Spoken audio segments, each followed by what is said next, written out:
مارخور اور برفانی چیتوں کی سرزمین خیبر گوجال ہنزا میں سری نگر اور لداخ کے مرد و خواتین کی ٹیموں کے درمیان آئس ہاکی کے مقابلوں کا انعقاد کیا گیا۔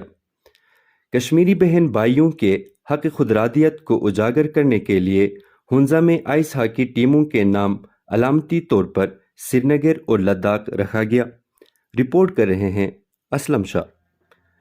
ہنزا خیبر کے نوجوان اور سول سوسائٹی خیبر اور ضلعی انتظامیہ کے زیر اہتمام کشمیری عوام کے ساتھ یکجہتی کا مظاہرہ کرنے کے لیے آئس ہاکی کے مقابلوں کا اہتمام کیا گیا۔ مقابلوں میں ٹیموں کے علامتی طور پر سری نگر اور لداخ کے نام سے منسوب کیا گیا۔ خون جما دینے والی سردی میں شائقین کی بڑی تعداد نے شرکت کی۔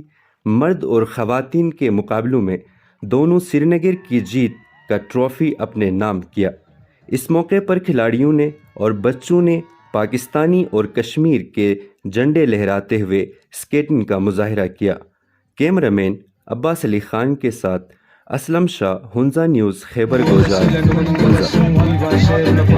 ٹیم کیپٹن سری نگر کی، تو آج کا میچ ہم نے ون کیا ہے خیبر میں۔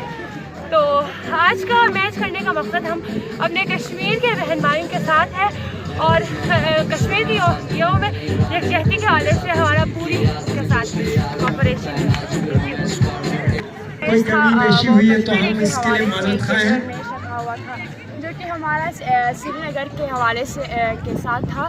تو اس وقت میچ میں ہارجیت ہوتی رہتی ہے، یہ ہمارے لیے ہارڈ لک تھا کہ ہم آج میچ ہار گئے، لیکن آج کی کنڈیشن بھی اچھی نہیں تھی۔ جی ویڈیو میں ہمارے سری نگر ہے، ان کو کانگریس کرتی ہوں، انہوں نے اپنے بیسٹ دیا، ہم نے بھی اپنے بیسٹ دینے کی کوشش کی، بٹ ہمارے لیے ہارڈ لک رہا۔ تو خالد صاحب کو میں ویلکم کرتا ہوں ساتھ میں علی اور